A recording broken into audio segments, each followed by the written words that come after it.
Ang dami namang setback kasi. Ang daming failures. Should I quit? Should I stop? Tanungin kita. If you stop today, will it change something? Magiging masaya ka ba pag huminto ka? Magiging worth it ba lahat ng pinagdaanan mo kung hihinto ka ngayon?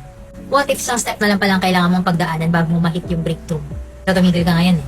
Maraming successful businessman ang hindi nag-success sa first attempt nila. Sabihin ko sa'yo si Alibaba, ilang beses yung may-ari ng Alibaba. Familiar ka sa kanya. Jack Ma, ilang beses siyang na-deny, hindi nakapunta sa ganito, pero he keeps on trying until he build his own business. Kasi sa bawat trial na yun, sa bawat setback na yun, imposibleng wala kang learning. If hindi mo na-meet ito, hindi mo na-hit ito, paano mo malalaman na hindi ka pala effective sa ganito, di ba? All you have to do is to try. I'm not saying na magiging successful ka 2 or 3 times. No, I don't know. Hindi ko alam yun. Hindi ako may hawak ng bola. Hindi ko alam ang kapalaran mo. Pero ang alam ko lang, kapag nag-try ka ngayon, may matututunan ka. Pwedeng ma-hit mo yung bagay na gagawin mo. Pwede namang, one step needed pala ito para ma-achieve ko ito. Dahil marunong na ako nito, marunong na ako mag-negotiate. Sample lang.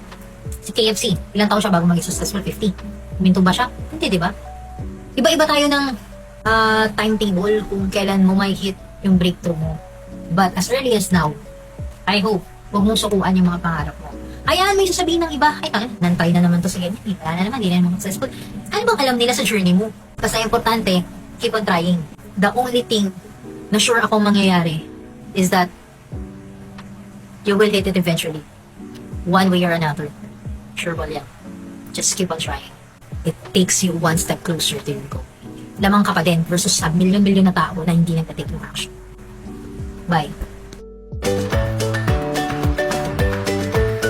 Hello, what's up? My name is Valerie and my passion involves business automation, Facebook ads, real estate, and internal audit. So, yun guys.